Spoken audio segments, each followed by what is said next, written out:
Vie ouvre une nouvelle page pour le financement du développement. Les participants, notamment la forte délégation malienne, invitent à l'engagement, donnent des pistes en vue de l'atteinte des ODD avant 2030. Ces doléances sont citées dans la déclaration de Séville adoptée lors de la clôture des travaux. On en parle dès le début de ce journal. Fin de plénière au Conseil national de transition dans le cadre de la session ordinaire d'avril 2025. Pour cette ultime session avant les vacances, les membres du CNT ont planché sur 3 projets de texte intéressant la vie de la nation. Tous adoptés, ils portent sur le réajustement du système institutionnel du pays. Suite à l'attaque de cette localité du pays, les autorités appellent à la vigilance de tous.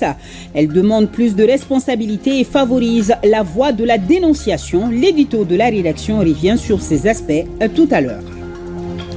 Le comité interministériel de gestion des crises et catastrophes en mode prévention réuni ce jeudi matin, ils évaluent l'annonce faite par Mali Météo concernant l'abondance de la pluie de cette année. Les populations sont invitées à prendre toutes les dispositions nécessaires et urgentes pour faire face à d'éventuels cas d'inondation. C'était là le sommaire. Bonsoir. Les ambassadeurs des premiers Jeux de l'AES reçus à Koulouba, tous champions du monde dans leur discipline sportive. Les ambassadeurs ont été félicités par le président de la transition. Le général d'armée, Assimi Goïta, les a exhortés également à rester des modèles pour la jeune génération en véhiculant les valeurs de notre espace. Compte rendu, Kodji Sibi, Siriki Balo. La marche de l'AES, c'est autour des valeurs, celles mettant en avant la bravoure, la résilience et la solidarité. Il n'y avait pas mieux que ces champions pour partager ces valeurs et inciter les jeunes à en prendre conscience. L'haltérophile burkinabé Cheikh Ahmed Al-Hassan Sanoud, alias Iron Bibi, 7 fois champion du monde, le Nigérien Abdulrazak Alfaga, double champion d'Afrique de taekwondo, et le Malien Daba Modibo Keïta, double champion du monde de taekwondo. Logique que le président en exercice de la Confédération les reçoive après la mission. Le président de la transition est fier d'être en face de ces grands champions qui font honneur à notre espace. Il les a exhortés à jouer leur partition dans le noble combat pour le développement et surtout pour relever les défis liés à la paix, la sécurité et au bien-être de nos populations respectives. Les athlètes se disent honorés et n'ont pas manqué de rappeler le slogan du général d'armée Assimi Goïta.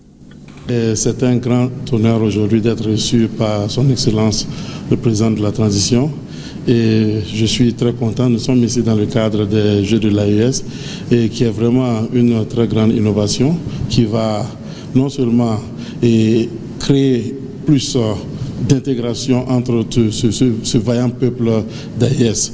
Franchement, c'est un grand succès et en tant qu'ambassadeur, mon devoir vraiment c'est toujours de répondre présent et pour cette jeunesse. Je tiens de ce fait à dire merci à Monsieur le Président et lui dire qu'en tant qu'ambassadeur, en tant que jeune, nous restons à ses côtés dans ce combat-là qui est le nôtre. Dans ce combat-là qui est le nôtre. Parce que je me souviens bien, le président lui-même a dit, je le cite, si j'échoue, la jeunesse aura échoué. Et ce combat-là, je pense que le plus important, il va falloir qu'on puisse faire de telle sorte que cette jeunesse-là s'implique le maximum possible pour qu'on puisse atteindre la victoire finale.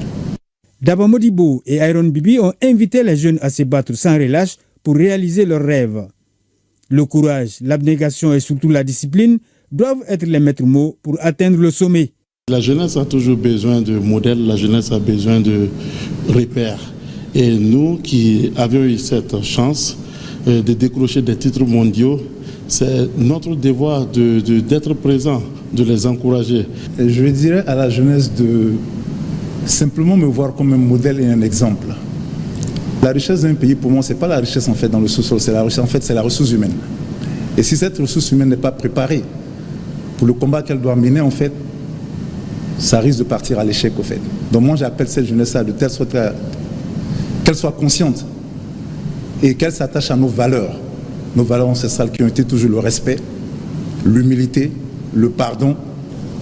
Sous la houlette du président Assimi Goïta, ces premiers Jeux de l'AES ont été une réussite. Le Burkina Faso a récupéré le témoin pour l'organisation des deuxièmes Jeux à Ouagadougou. 4 jours de travaux, 6 tables rondes et de nombreux tête-à-tête à Séville, en Espagne, aura servi de tremplin pour le chef de gouvernement de réaffirmer toute la place du Mali sur l'échiquier international. La délégation malienne conduite par le Premier ministre, le général de division Abdoulaye Maïga, représentant le président de la transition, a fortement participé aux travaux de la 4e conférence internationale sur le financement du développement. Une déclaration dite de Séville a été adoptée par les participants. Elle invite à l'engagement, donne des pistes en vue de l'atteinte des ODD avant 2030, pour ainsi dire que Séville ouvre une nouvelle page pour le financement du développement. Mamari Koné, Aliou Touré, compte rendu. Le développement n'est pas un privilège, mais un droit pour tous. Cette conviction du président du gouvernement espagnol a été le fil conducteur des travaux de la 4e conférence internationale sur le financement du développement. Adoptée à l'ouverture de la conférence, la déclaration de Séville donne les orientations pour l'accélération de l'atteinte des objectifs pour le développement durable d'ici 2030. Ces domaines d'action sont les ressources publiques internes, les entreprises et finances privées à l'échelle internationale, la coopération internationale, le commerce international, la dette et sa viabilité, l'architecture de la finance internationale, la science et la technologie. L'engagement est de mettre en œuvre des politiques concrètes pour un développement durable et renforcer le multilatéralisme. À Séville, à travers 6 tables rondes et 470 événements spéciaux et parallèles, les participants ont adopté un rapport qui retrace les grandes lignes des travaux.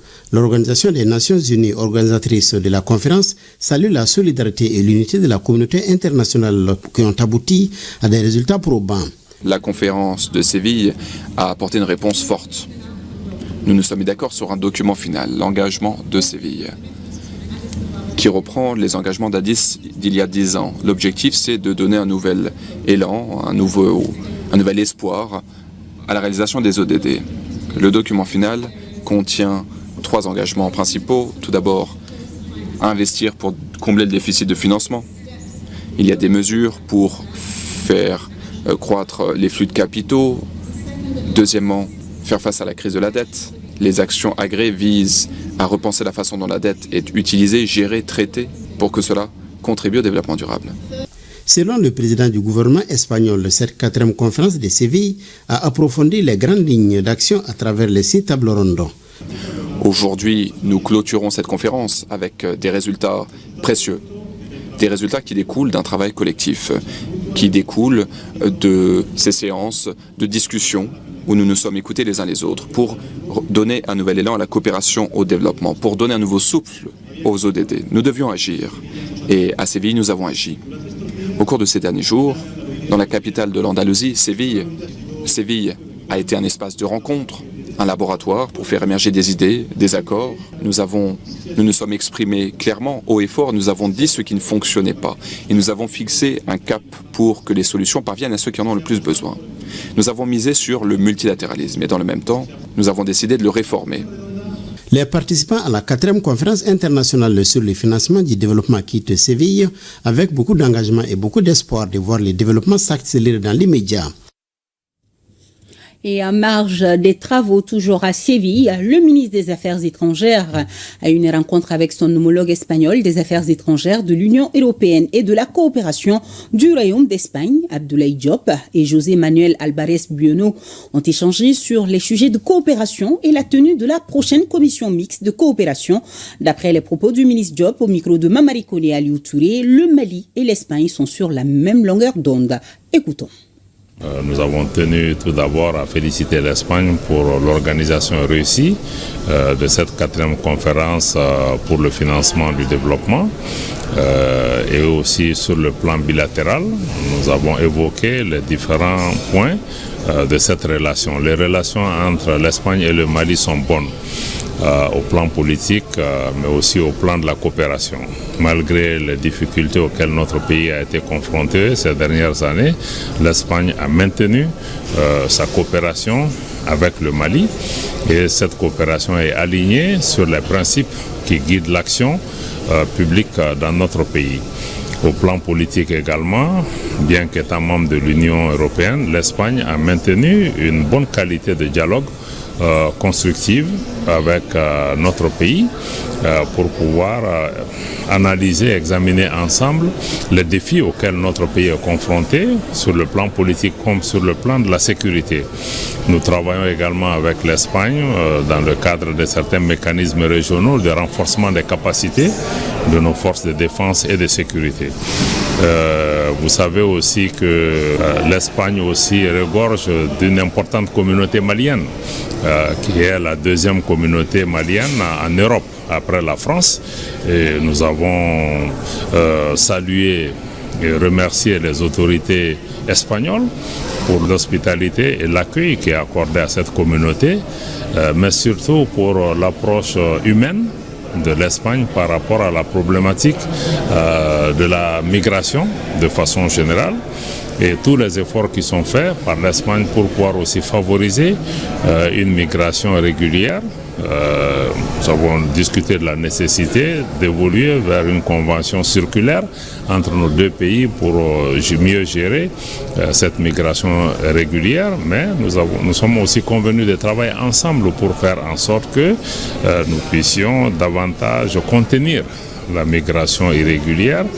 Nous sommes convenus de travailler ensemble dans un avenir proche pour pouvoir tenir la prochaine session de la commission mixte entre l'Espagne et le Mali. Et je sors de cette réunion réconforté par rapport à l'engagement de l'Espagne à maintenir son action au Mali, à maintenir le dialogue avec le Mali, mais aussi nous avons parlé aussi de la situation dans la région, l'Alliance des États du Sahel, la relation avec nos voisins de la CEDEAO, et sur l'ensemble de ces questions, nous avons une convergence de vues avec nos amis espagnols. Sur le plan politique aussi, l'Espagne reste attachée au respect de l'unité et de l'intégrité territoriale du Mali, parce que c'est un défi interne pour l'Espagne, elle-même également. Je crois que de ce point de vue, nos deux pays ont des approches similaires.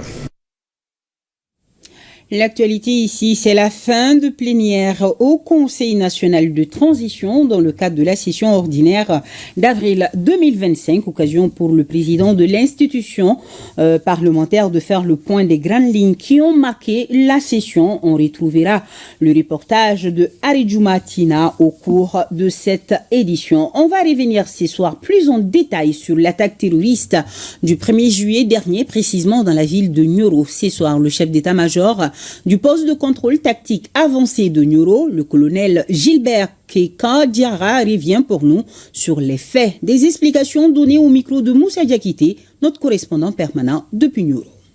Le mardi 1er juillet, la ville de Nioro a subi une attaque complexe terroriste. Attaque contre laquelle l'ensemble des forces de défense et de sécurité de la ville de Nioro a répondu avec succès. Le bilan à l'arrivée est connu de tous. Cette riposte prouve à suffisance la montée en puissance des forces armées et de sécurité du Mali. Ce succès est aussi le mérite de la population.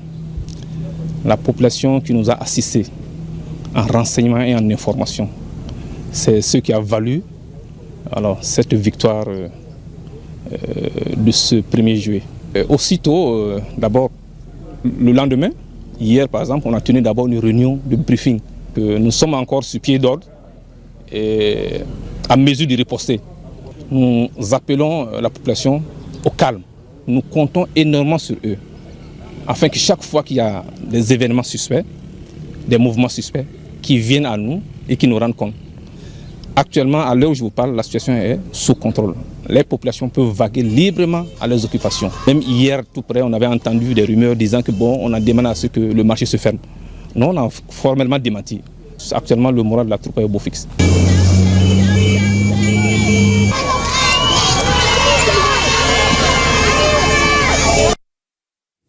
Oui, porté par l'élan d'un peuple résolu, les forces armées maliennes ont protégé avec force et abnégation les populations maliennes contre les groupes terroristes dans les régions de Kay, Nioro et Ségou. Une opération coordonnée, rapide et efficace a permis de neutraliser plusieurs assaillants et de repousser la menace. Dans ce climat de menaces, d'attaques, de destruction de l'économie du pays, de viols, de mariages forcés, les autorités appellent à la vigilance de tous. Il ne s'agit pas de rendre justice, mais que chacun, dans un élan civique, choisisse la voie de la dénonciation. Suivant l'édito de la rédaction avec Garibou Pérou. Vent de feu et de courage a soufflé fort dans les régions de Kay, Nioro et Ségou. Les forces armées maliennes ont porté des coups décisifs aux terroristes qui ont attaqué ces trois régions. L'ennemi a été mis en échec, ses prétentions à faire fléchir une nation debout déjouée. Frappé dans son orgueil, il semble désormais se replier sur le terrain virtuel des réseaux sociaux où il tente d'exhaler sa rancœur contre ceux qui ont fait le choix de la fermeté dans la dignité. Ce que redoute cet ennemi, ce n'est pas seulement la force militaire, mais l'union d'un peuple solidaire rassemblé autour des institutions régaliennes. Faut-il alors céder à la peur? Certainement pas. L'heure n'est ni au repli ni au doute. Il ne s'agit pas de témérité mais de discernement. La vigilance doit désormais devenir le rempart quotidien des citoyens. Elle est l'arme silencieuse mais efficace d'une population éveillée, consciente que la sécurité est un chantier collectif. L'ennemi dans son plan cherche à répandre le froid dans le cœur malien. Pourquoi porter atteinte au bien des paisibles citoyens? Mais cette tentative ne fait que raviver un courage ancien, celui hérité des générations de guerriers. Chaque refus de céder, chaque rejet de la compromission, chaque jeune qui se détourne de la voie de la violence constitue une victoire pour le pays. La flamme de la paix et de l'unité est rallumée. Ni le tumulte des armes, ni les menaces numériques ne pourront l'éteindre tant que demeure la détermination d'un peuple à défendre sa souveraineté. Loin de confondre avec la peur, chaque Malien doit être vigilant. Et après les attaques terroristes contre les forces armées maliennes, nous continuons de recevoir des communiqués de condamnation. Ils sont du Haut Conseil des Maliens de l'extérieur, la Commission nationale des droits de l'homme CNDH, l'Amsunel Irganda, la Fédération malienne des associations et personnes handicapées, l'Association des cheminots retraités du Mali, le collectif des associations de développement des cercles du Sahel occidental, l'association culturelle Soninké du Mali, Ensemble pour le cercle de Sadiola, le réseau national de la jeunesse du Mali, le bureau exécutif national de la Limama, Massarena, l'union des enseignants de la langue arabe et la culture islamique au Mali, le collectif des amis du général d'armée Assimi Goïta, la Confédération malienne du travail, le Conseil national de la société civile, le Conseil régional des personnes âgées de Kay, l'amicale des anciens professeurs civils du Prytanée militaire de Kati, tous condamnent ces attaques lâches et barbares. Ils expriment leur solidarité et soutien indéfectible aux forces armées maliennes et souhaitent prompt rétablissement aux blessés. Ils appellent les Maliens à se mobiliser autour des FAMA pour faire face à la menace terroriste. Mali Météo annonce de la pluie abondante cette année, suffisant pour alerter la population à prendre les dispositions nécessaires pour faire face à d'éventuels cas d'inondation. Le comité interministériel de gestion des crises et catastrophes était réuni ce jeudi matin pour évaluer la situation et réévaluer son dispositif de prévention et de gestion. Le reportage de Awa Ditma Kamara avec le concours de la DIRPA. 1614 mm, c'est la quantité de pluie tombée au Mali en 2024. Un chiffre qui, à lui seul, résume les dégâts causés par les pluies diluviennes. Des pertes en vie humaine, des maisons effondrées, des animaux emportés et même les greniers n'ont pas échappé à ces catastrophes naturelles. Une situation qu'il faut vite oublier et prendre des dispositions appropriées pour minimiser les cas d'inondation. L'alerte a été donnée la semaine dernière par le Premier ministre qui a visité les installations du SECOGEC. Cette visite du chef du gouvernement ouvre la voie à la réunion du comité interministériel chargé de la gestion des crises et catastrophes. Le but de l'exercice est de tirer les leçons du passé, coordonner les réponses et surtout anticiper. Nous avons constaté des cas de foudre déjà à Kay, à Sikasso, et d'ailleurs malheureusement il y a eu des morts d'hommes. Il y a 2 personnes qui ont perdu leur vie à Sikasso. Nous avons un cas de catastrophe qui n'a pas en relation avec les inondations, qui est l'effondrement des aménagements des zones artisanales, donc avec une perte de 3 personnes. Il y a eu des 4 inondations à Bamako, 6 cas d'inondation à Bamako et 3 à l'intérieur du pays. Et déjà, malgré un démarrage tardif, Mali Météo annonce de fortes pluies cette année, voire excédentaires. Des pluies qui s'étendront jusqu'à novembre 2025. Et chaque année a ses risques. La population doit s'attendre à une bonne pluviométrie et ensuite à une bonne campagne de pluie. Nous suivons de près l'évolution de la saison des pluies 2025. La situation est suivie de très près par les autorités de la transition. Celles-ci ont d'ailleurs pris des dispositions pour renforcer le stock de sécurité nationale après les événements malheureux de 2024. Et la question fait l'objet d'attention toute particulière au commissariat à la sécurité alimentaire. Pour 2025, nous avons prévu à peu près 3700 tonnes de vivres pour les demandes d'appui. Quand on parle de demande d'appui, il y a les inondations, il y a aussi les demandes individuelles et puis il y a aussi des regroupements qui peuvent aussi faire des demandes au nom des populations vulnérables qui sont touchées par l'insécurité alimentaire, l'inondation et la crise, etc. En tout cas, la vigilance doit être de mise et les conseils des spécialistes doivent être appliqués afin de prévenir d'éventuels cas d'inondation.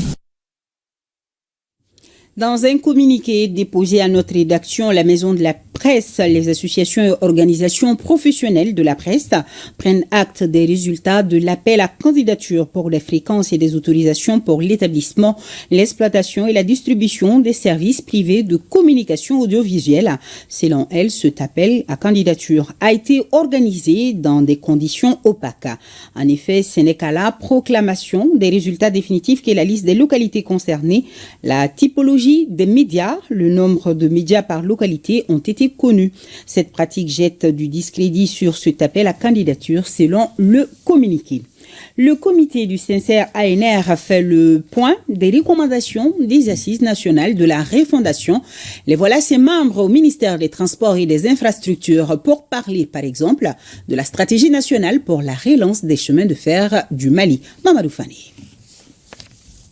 La relance des chemins de fer du Mali fait partie des recommandations fortes des Assises nationales pour la refondation. La mise en œuvre de cette recommandation était au centre des échanges entre les membres du comité de suivi du CNCR ANR et le ministre des Transports et des Infrastructures.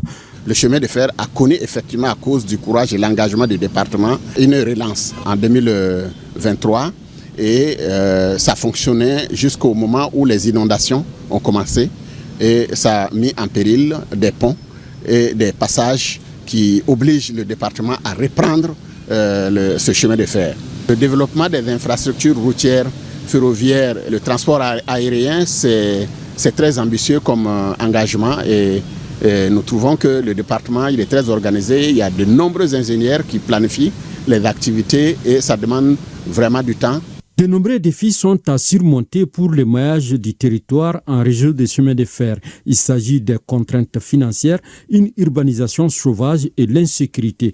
Mais des efforts sont faits par le gouvernement pour répondre aux préoccupations des populations.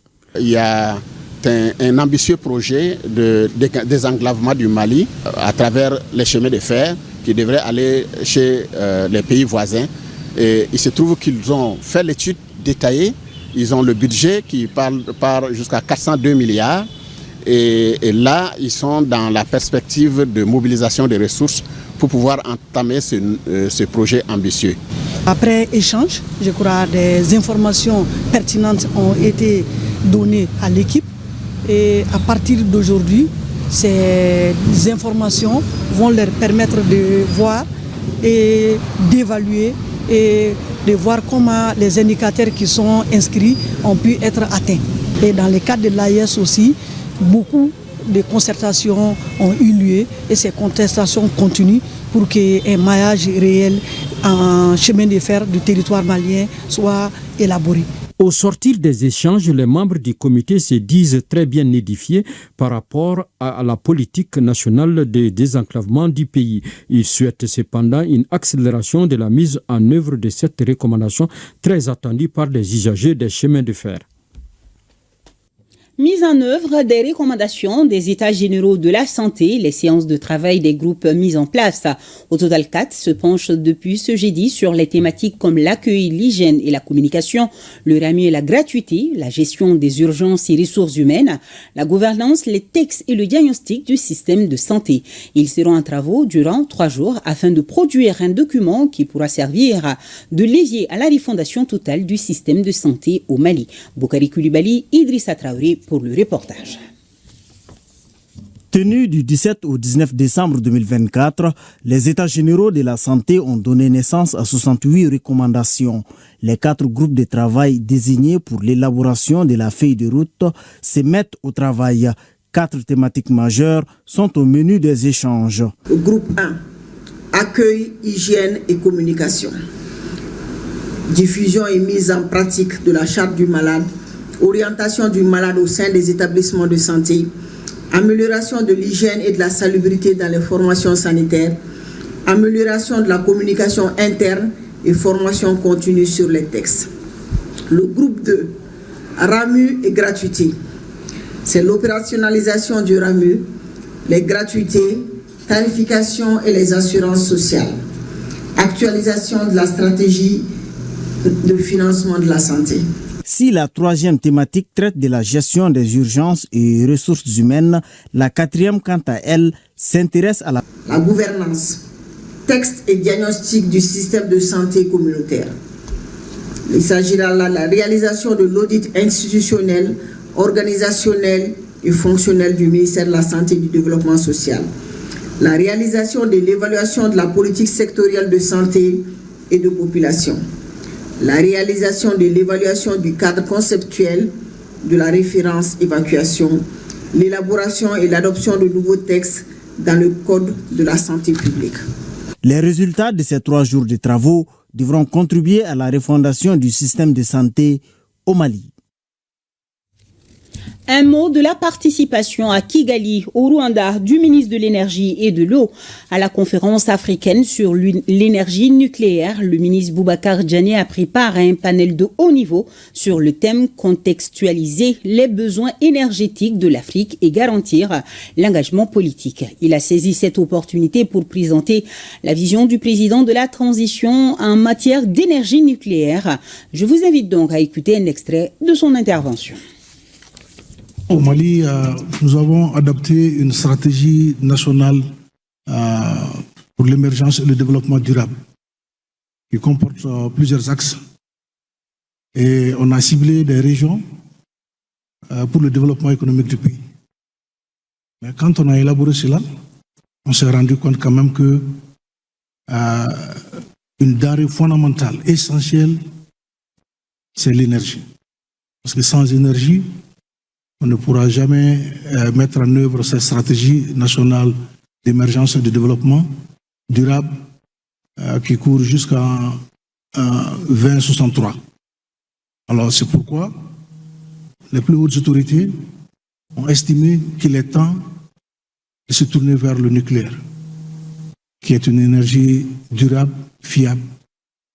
Et si c'est bien maîtrisé, c'est sécurisé aussi.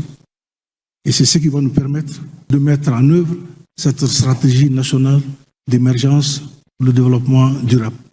L'énergie, c'est le secteur vraiment où on a besoin plus de coopération et qui est beaucoup plus avantageuse que n'importe quel secteur.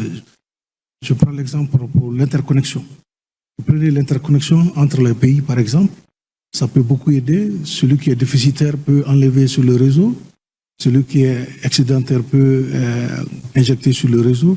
Donc la coopération dans le domaine énergétique est fondamentale. Notre stratégie nationale pour l'émergence et le développement durable, l'un des axes de cette stratégie, c'est effectivement le secteur minier. Le secteur minier consomme beaucoup d'énergie.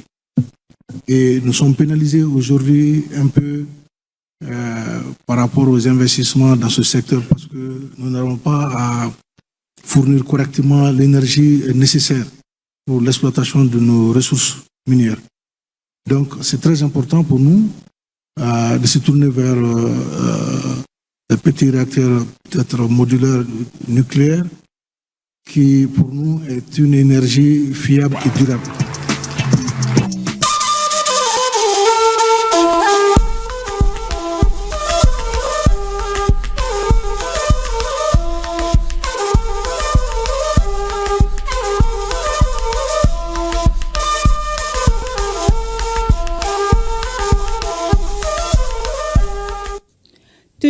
la première session ordinaire du Conseil consultatif de la refondation au titre de l'année 2025. Adoption du règlement intérieur de l'organe après son examen a sanctionné les travaux, nous disent. Depuis le Niger, Ramatou, Adamou Ali, Suleiman Ali et Abdoulaye Ali.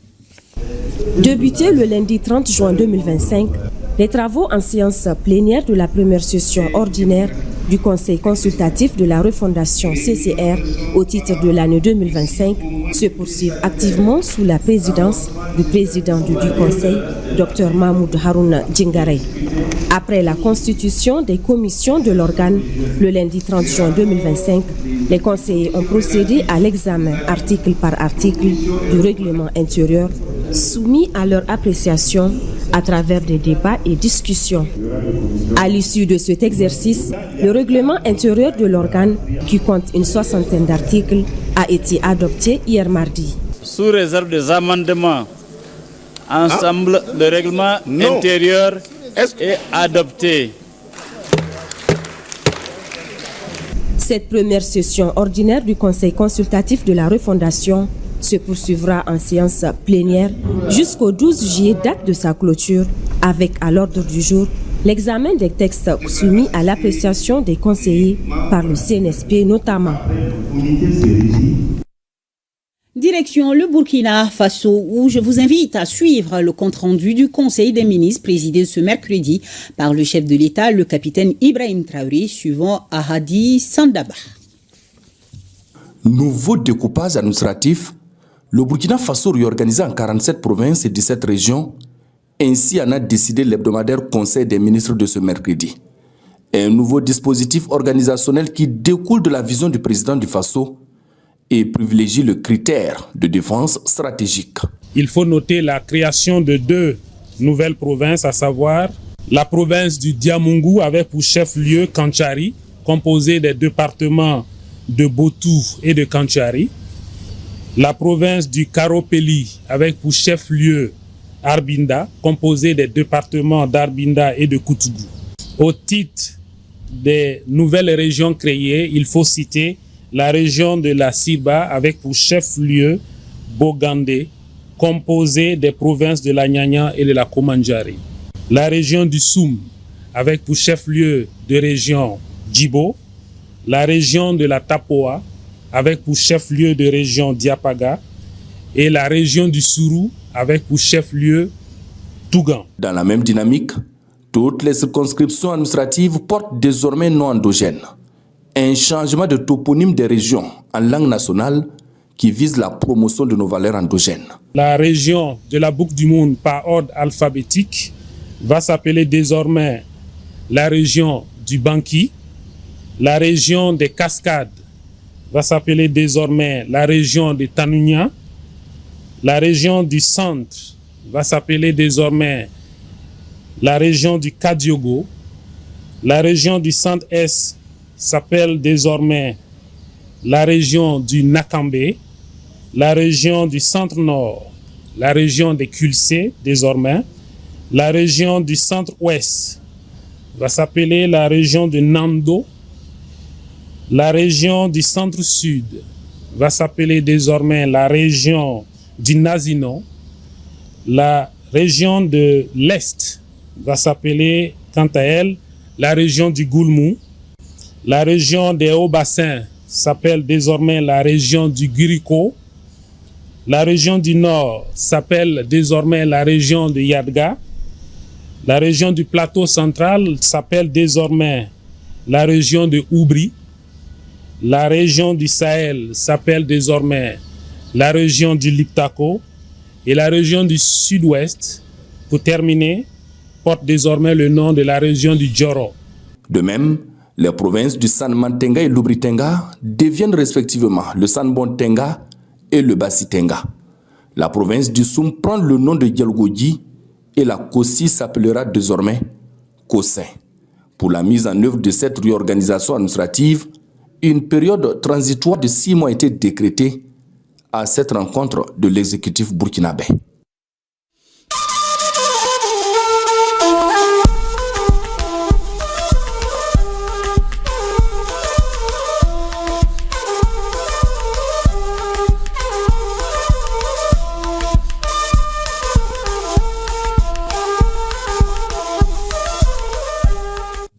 Je vous amène au CICB pour parler de cette fin de plénière au Conseil national de transition dans le cadre de la session ordinaire d'avril 2025. Pour cette ultime session, avant les vacances bien méritées, les membres du CNT ont planché sur 3 projets de textes intéressant la vie de la nation. Tous adoptés, ils portent sur le réajustement du système institutionnel du pays. Aridou Matina, Aboubakar Traoré. Avant d'aller en vacances pour 3 mois, le Conseil national de transition procède à une dernière plénière entrant dans le cadre de sa session ordinaire d'avril. L'exercice du jour a porté sur 3 textes intéressant la vie de la nation, à commencer par le très attendu projet de loi portant révision de la charte de la transition. Ce projet, qui permet d'adapter le dispositif de la transition aux mutations politiques, institutionnelles et sécuritaires intervenues dans notre pays, a été examiné d'abord par toutes les commissions. Celles-ci ont ensuite émis un avis favorable et adopté des propositions d'amendement à la matière. À l'arrivée, le dit projet de loi a été adopté avec 131 voix pour, 0 contre et 0 abstention. L'adoption de ce projet de loi portant révision de la charte de la transition marque une étape décisive de notre pays vers d'autres chantiers, le chantier de la souveraineté. Et ça montre que nous ne sommes soumis à aucun dictat et que nous faisons face aux réalités de notre pays pour relever les défis auxquels nous sommes confrontés. Et également, ça montre que nous sommes résolus à mener le combat avec nos frères les autres pays de l'AES, à savoir le Burkina Faso et le Niger. Et les défis aujourd'hui, c'est la pacification de nos États plutôt que l'organisation d'élections. Le peuple souverain du Mali qui s'est réuni sous la base, bien sûr, de la manifestation et de l'expression de la souveraineté populaire à travers les consultations, est ce même peuple, à travers les mêmes forces vives de la nation, qui a demandé, bien entendu, le déverrouillage de cette disposition intangible. Donc voilà qu'aujourd'hui, les membres du Conseil national de transition ont bien perçu cette intervention et cette immixtion du Constitution dans la procédure de modification et adopté le texte sur la charte aujourd'hui. Le projet Malidenko visant à faciliter l'accès des populations touchées par la crise de 2012 aux services essentiels pour leur réinsertion a aussi été validé par les membres de l'organe législatif quant à l'adoption du projet autorisant la ratification de l'accord de prêt de financement par l'Association internationale de développement. Un projet très important pour le gouvernement du Mali parce que c'est un projet qui porte sur l'accompagnement des populations dans les zones impactées par le conflit, mais aussi dans les zones à risque. Ce projet couvre essentiellement les régions de Tombouctou, Kidal et Taoudeni au nord, mais également les régions de Kaï, Nioro et Nara. Il va essentiellement s'articuler sur plusieurs composantes, mais avec un accent particulier sur les besoins sociaux de base des populations dans ces zones. Ce projet de loi Malidenko, c'est vraiment l'une des réformes majeures de notre pays en matière du développement local. Parce que c'est un projet initié par le ministre de la Refondation et de la Réconciliation et qui a voulu répartir à la base par rapport au développement local, par rapport à la réalisation des infrastructures de base pour les zones touchées par le conflit au Mali. En vue de la poursuite de la mise en œuvre de son plan d'action, surtout pendant la période des vacances du CNT, le gouvernement, conformément aux dispositions de l'article 121 de la Constitution du 22 juillet 2023, demande et obtient l'autorisation du Conseil national de transition à prendre certaines mesures par ordonnance. C'est une loi qui va autoriser le gouvernement à intervenir dans le domaine du législatif. La plénière du jour boucle ainsi les activités du Conseil national de transition au compte de la session ordinaire d'avril 2025.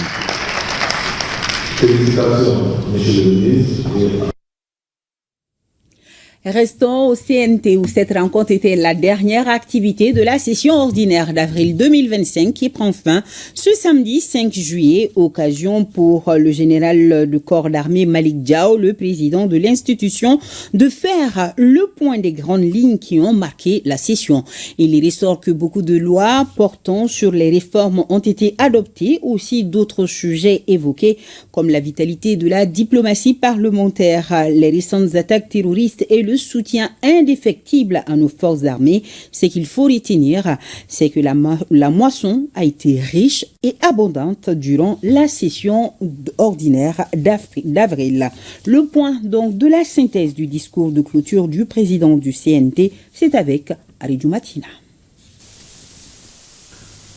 Consacrée par la Constitution pour 90 jours, la session ordinaire d'avril du Conseil national de transition a loin été un moment de repos.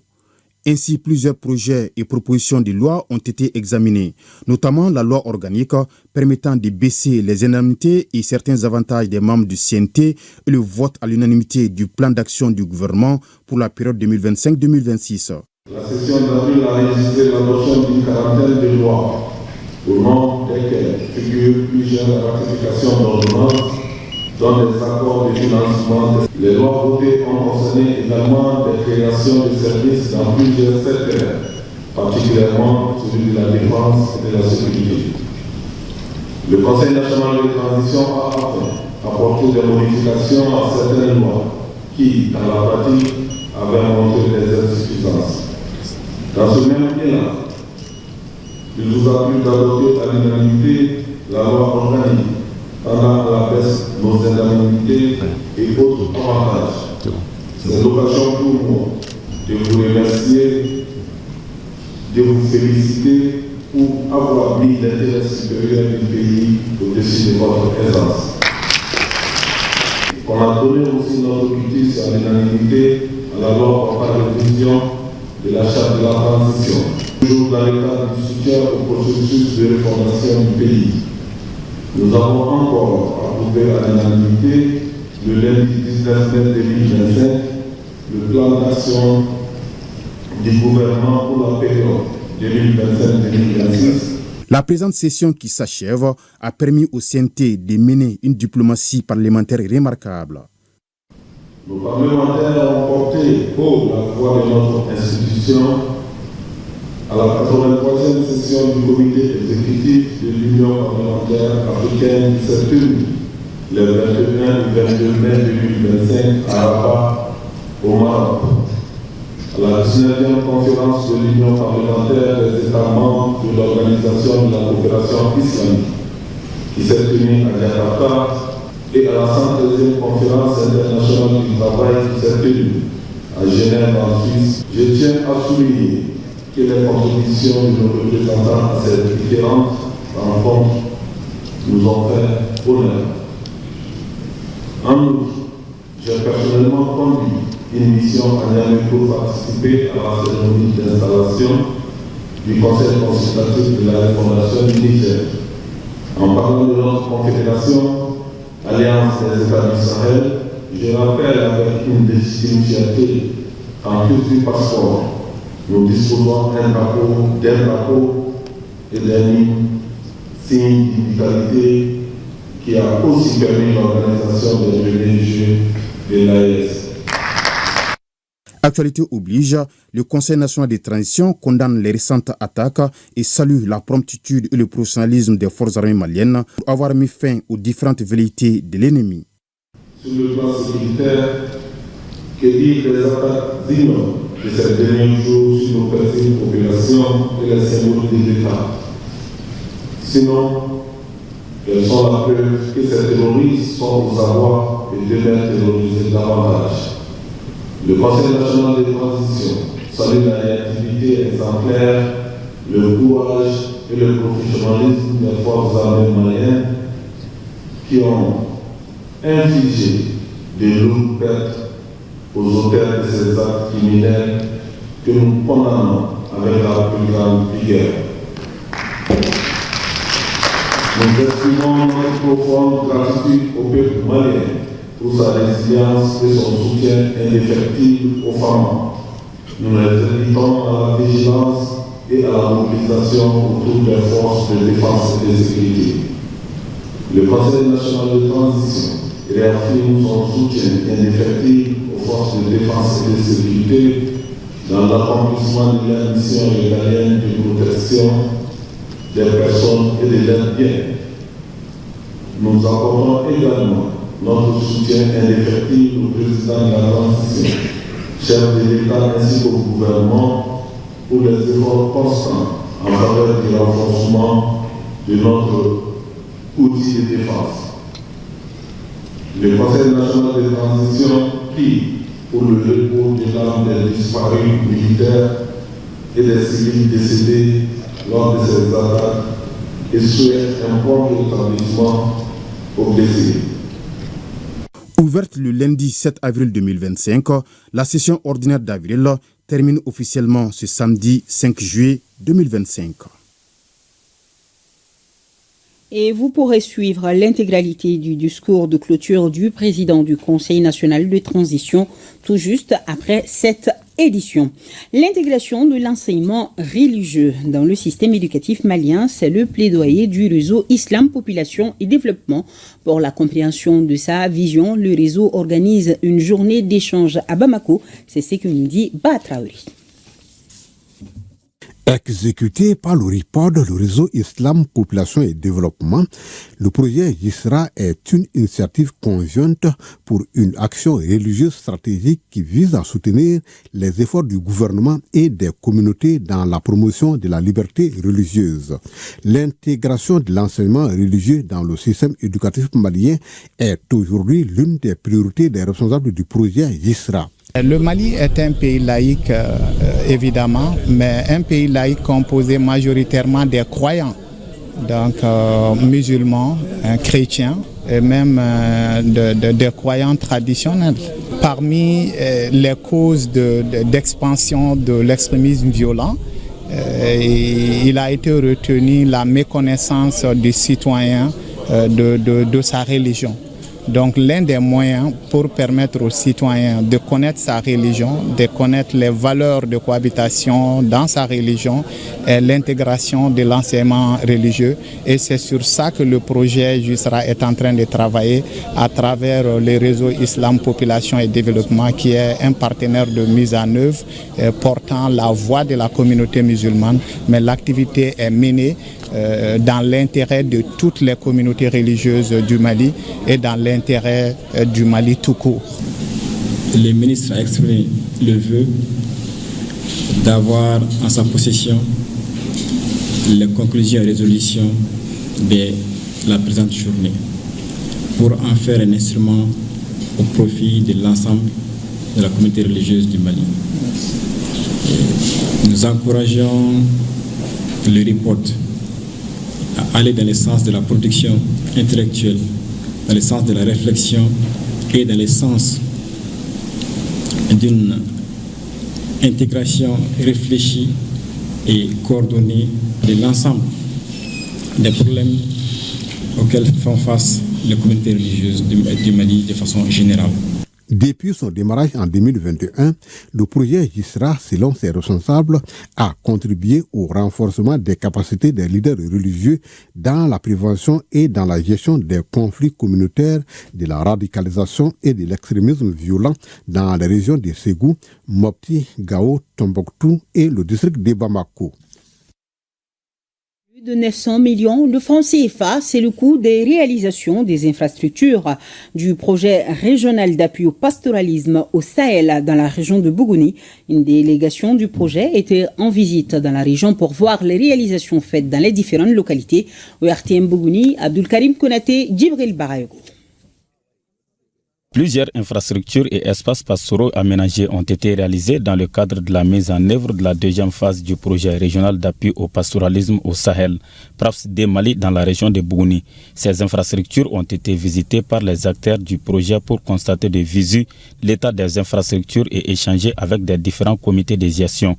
La première étape de cette visite était l'étal de boucherie situé au quartier de Troakabougou. Nous avons demandé, on nous a donné. Donc là, c'est satisfaction sur satisfaction. Autre endroit visité par la délégation, le magasin d'aliments bétail de Bougouni et le système hydraulique pastoral amélioré de Zanthiabougou. Avant la réalisation de ce système hydraulique amélioré, nos animaux perdaient la vie à cause du manque d'eau potable, dans les marigots tout comme dans les mares. Même d'autres bergers de passage bénéficient de ces points d'eau. Avant, Bougouni n'avait pas ce genre d'infrastructure. C'est avec PRAPS 2 que nous avons eu beaucoup de réalisations. Ces infrastructures, vous savez, jalonnent sur une piste initialement identifiée.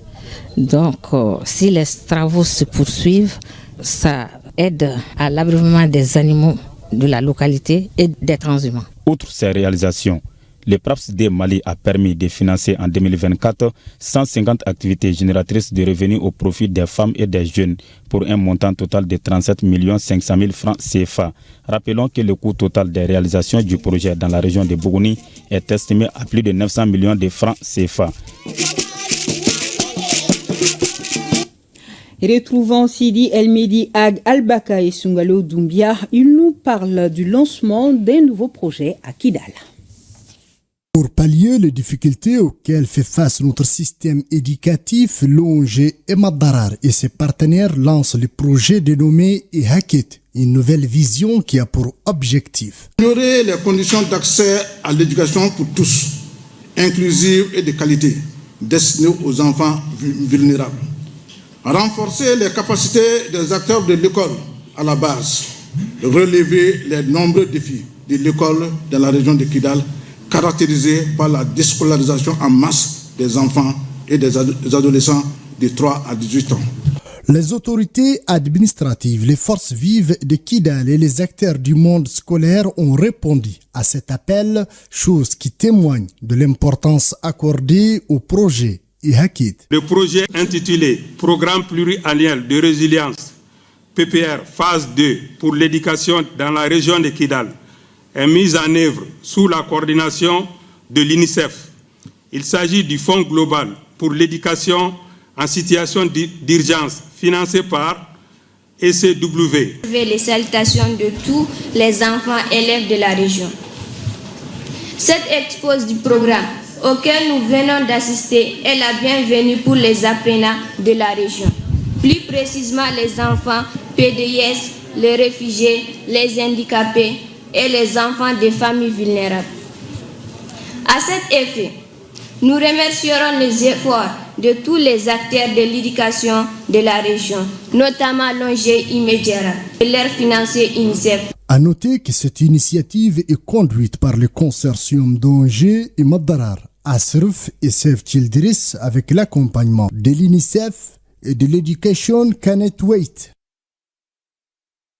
L'adjudant-chef à la retraite, Joseph Merempe Sakara, repose désormais au cimetière de Bamako-Koura. Décédé vendredi dernier à l'âge de 93 ans, l'homme a servi sa nation avec bravoure et engagement, sa famille, ses proches et amis avec bonté et bienveillance. Hommage lui a été rendu par une foule nombreuse à l'église de Bamako-Koura où des prières et louanges ont été prononcées en plus des témoignages. Récipiendaire de plusieurs distinctions, l'adjudant-chef Sagara s'est distingué dans les différentes campagnes militaires, aussi bien dans l'armée française qu'au sein des forces armées maliennes. Et retour sur la riche et combien palpitante vie de l'illustre disparu, c'est avec Aoulisseini Touri. Joseph Sagara est un ancien de l'armée française au sein de laquelle il a combattu sur plusieurs fronts, dont l'Indochine et l'Algérie. Après sa démobilisation de l'armée coloniale, Joseph Sagara intégra l'armée malienne dans le corps de la gendarmerie où il exerça notamment dans le domaine de la santé, ce qui ne l'empêche pas de participer à toutes les campagnes de notre armée, notamment en 1974 et en 1985. Doté d'un courage singulier, il bénéficia de plusieurs distinctions. Au total, 12 distinctions, dont des médailles commémoratives, commandeur de l'ordre national, officier de l'ordre national et bien d'autres encore. Ses camarades retiennent de lui l'image d'un travailleur acharné, d'un homme droit, d'une intégrité à toute épreuve, C'est d'ailleurs cette intégrité qui lui a valu de passer 15 ans au grade d'adjudant-chef sans avancement. Il a reçu au total 12 médailles. En voici le détail.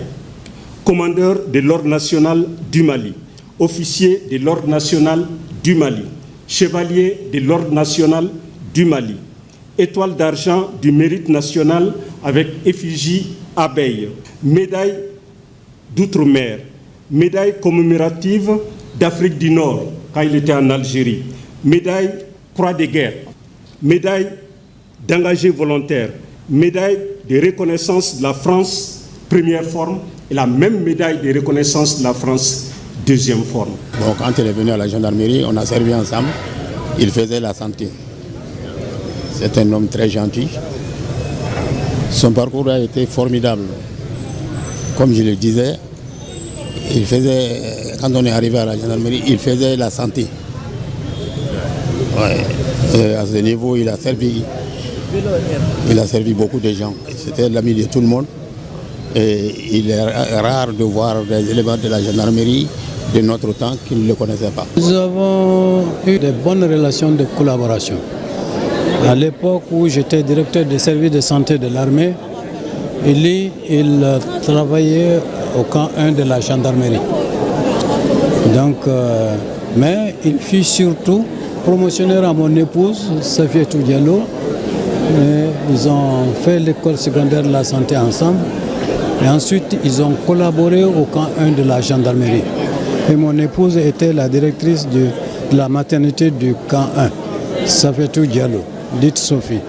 Nous ne sommes pas du même âge, mais nous avons travaillé ensemble. Moi, en tant que directeur des services de santé de l'armée, lui, en tant qu'infirmier major au camp 1 de la gendarmerie. C'était un collaborateur hors pair, je peux le dire, qui avait énormément de qualités, aussi bien sociales que professionnelles. L'avènement de l'indépendance trouva notre Joseph à Dakar, au Sénégal, mais son patriotisme l'a poussé à rejoindre le général Soumaré, avec qui il rejoignit sa patrie pour servir dans la gendarmerie en tant que soignant. Ceux qui l'ont connu retiennent de lui un homme bon, aimant.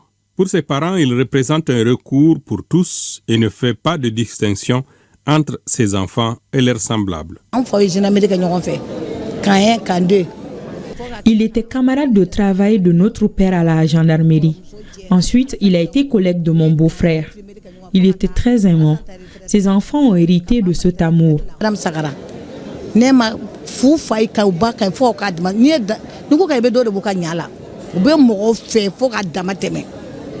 Avec Mariam et Nema, nous avons été inscrites le même jour à l'école.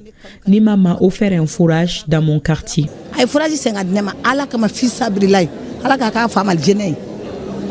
Mon père et lui sont des cousins germains. C'est mon oncle, je retiens de lui un père aimant, un père qui ne fait pas de distinction entre ses propres enfants et les enfants de ses cousins ou de ses frères. Il a aimé vraiment tout le monde de la même manière. Et ce que nous retenons de lui, c'est vraiment un homme sincère, un homme de vérité. Il laisse derrière lui une épouse très dévouée, mais désormais confrontée à l'absence d'un mari avec qui elle aura passé de longues décennies de complicité. Dors en paix, Baba Joseph. Tu laisses un vide difficile à combler. Que son âme repose en paix. Amen. À toute la famille durement éprouvée, l'ORTM par ma voix adresse ses sincères condoléances. Point final à ce journal. Merci à tous et bonne soirée.